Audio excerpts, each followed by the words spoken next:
Haven't done a little chat in a while, so I thought I'd just share a few reflections here on my last day in England. I've just had an amazing time here, and I'm so impressed by the history and the community and how so many of these sites are well preserved for people to enjoy. And I just want to say how lucky it feels to be able to explore and to be able to go places that have such an incredible historic value. Whether it's a ruin like the Abbey ruins that I just went and saw, or whether it's one of the major houses and historic manors like the Waverley House or the Chawton House that I did earlier today.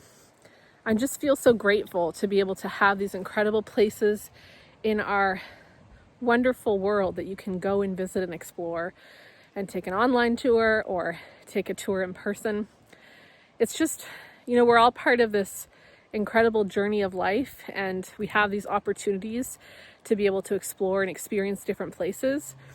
And I think what I love about it is when I go somewhere, I can just walk in the footsteps of, those monks who were here in the 13th century. Think about how they might have lived and what they encountered in their day-to-day life as they served God and, built this incredible place that was a monument to their faith. And I guess for me, it makes me reflect on the beauty of the world and reflect on what is out there and how you can encounter so many incredible things. And when I walk through those old houses and see the decor, the decorations, the costumes, well, of course they weren't costumes back in the day, they were just what people wore. But when I get to go and experience that, it does make me feel like a little piece of living in that time, in that moment. And that's kind of what I love about historic experiences when you're traveling, is you get to really walk in someone else's shoes and really try to see what would it have been like over there in that amazing, humongous manor.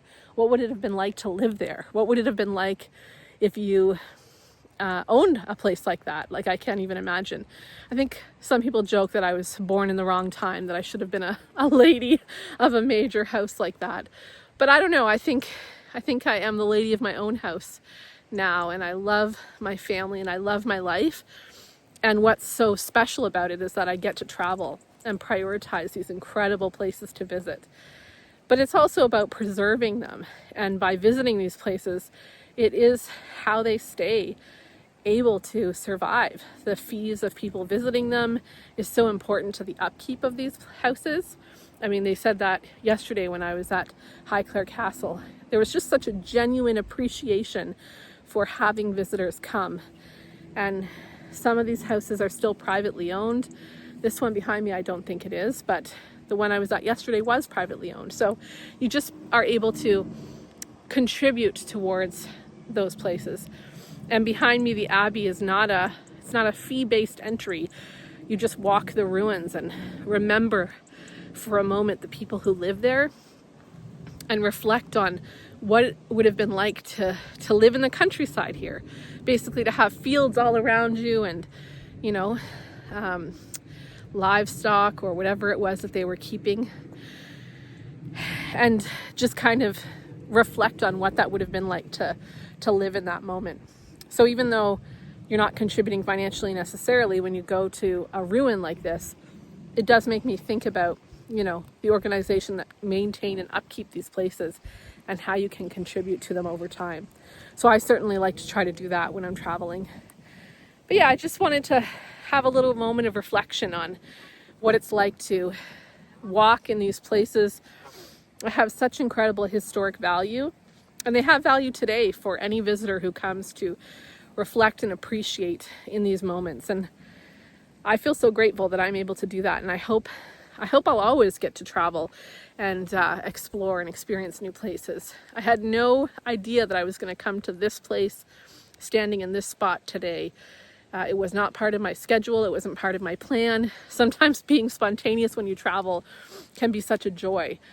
Because I wouldn't have seen this beautiful creek behind me or river, whatever it is. And I wouldn't have encountered these incredible ruins that I just walked through. So you really do have the opportunity when you travel to experience new places, and to not be so scheduled that you can't enjoy a little bit of spontaneity and see a place on a map and say, I wonder what those ruins would look like, and then stop and encounter them. So very glad that I did.